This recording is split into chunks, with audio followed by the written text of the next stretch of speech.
सास का कायाकल्प। राधा को अपनी सास से बहुत प्यार था।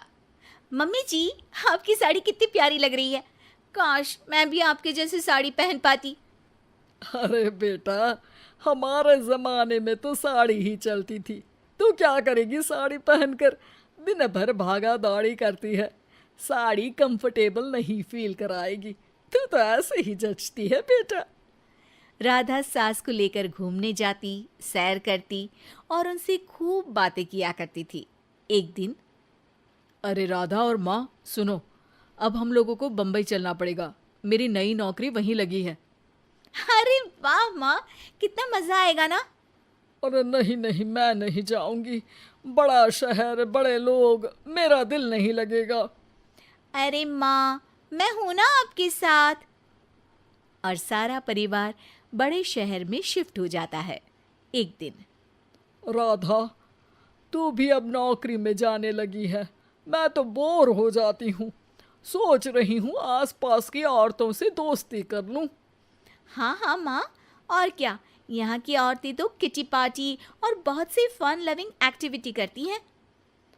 तो बेटा, दो चार फन लविंग से मुझे भी मिलवा देना।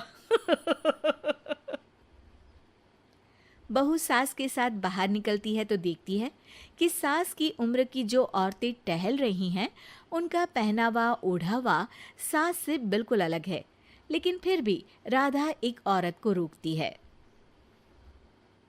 Hello aunty, how are you? Oh great darling. Aunty, हम लोग यहाँ नए शिफ्ट हुए हैं। ये मेरी मम्मी है। क्या ये कल से आप लोगों को ज्वाइन कर सकती हैं? वो औरत सास की तरफ बड़ी ही अजीब नज़रों से देखती है, फिर कहती है, अब ठीक है, कल से भेज देना। सास समझ जाती है कि उस औरत को वो ठीक नहीं लगी, लेकिन फिर भी वो कुछ नहीं बोलती। अगले दिन, अरे माँ, अच्छी सी साड़ी पहनकर तैयार होकर जाइए। आपको आपकी दोस्तों के पास जाना है ना। और नहीं नहीं, मैं सोच रही हूँ घर पर बैठकर टीवी देखूं। वैसे भी रामायण का नया एपिसोड आएगा। नहीं माँ, आप जाओ ना, लोगों से मिलो, बात करो, अच्छा लगेगा। ना चाहते हुए भी सास उन लोगों के पास जाती है, लेकिन सभी सास से बुरा व्यवहार करते हैं। सास मुंह लटकाकर घर आ जाती है। बहू समझ जाती है कि सास को कुछ हुआ है। वो रोज सास को पार्क में भेजती, लेकिन सास रोज मुंह लटकाकर वापस आ जाती। क्या हुआ माँ, आप बाहर जाकर खुश नहीं होती हैं? अरे बेटा, खुश तो हूँ, लेकिन लेकिन क्या माँ, आपको तो लोगों से मिलना, बातें करना अच्छा लगता था। मैं देख रही हूँ कि आजकल आप बाहर से आती हैं तो परेशान सी दिखती हैं। सास कुछ नहीं कहती, अपने कमरे में चली जाती है। अगले दिन राधा चुपके से सास के पीछे पार्क में जाती है। हेलो, कैसे हैं आप लोग? एक औरत मुंह बनाकर साइड हो जाती है। सभी एक दूसरे से बात करती हैं, लेकिन राधा की सास साइड में चुपचाप अकेली बैठी रहती हैं। राधा घर आती है और सास के वापस आने का इंतजार करती है। सास मुंह लटकाकर घर आती है। अरे मम्मी जी, तब से इंतजार कर रही हूँ, जल्दी तैयार हो जाइए, मार्केट जाना है। राधा सास को लेकर बाजार जाती है और उन्हें कुछ मॉडर्न कपड़े दिलाती है। अगले दिन सास उन कपड़ों को पहनकर पार्क में जाती है। Oh my god, you are looking gorgeous. Beautiful top, कहाँ से लिया? हे, मेरे घर में कल किटी है, तुम जरूर आना। अजीब औरतें हो तुम लोग।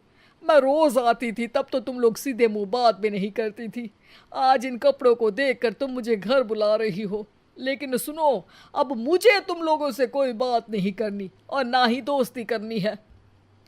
अरे तुम तो बुरा मान गई। वैसे दोस्ती नहीं करनी थी तो ये कायाकल्प क्यों किया? ये मेरी बहू ने किया है।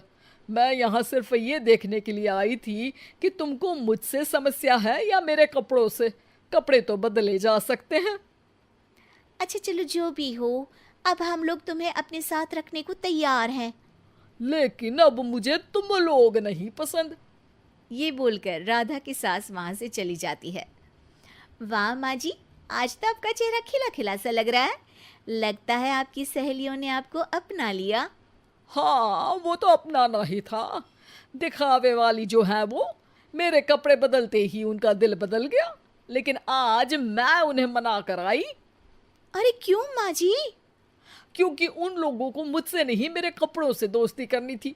वैसे मेरे पास तो तू है ना, मेरी प्यारी बहू, मुझे किसी की जरूरत नहीं है। अरे नहीं नहीं माँ जी, आप ऐसा क्यों सोच रही हैं? बेटा ये गलत भी तो नहीं है, जैसा देश वैसा भेष। क्यों? ठीक है ना माँ, अब जब ये हम लोगों का देश है तो क्यों ना हम यहाँ का भेष अपना ले। हाँ हाँ जरूर, मैं तो तैयार हूँ। समय के साथ खुद को बदलने में कोई बुराई नहीं है, लेकिन कहीं नकल के चक्कर में बंदर ना दिखने लगूं। खैर, बहू लग जाती है सास की काया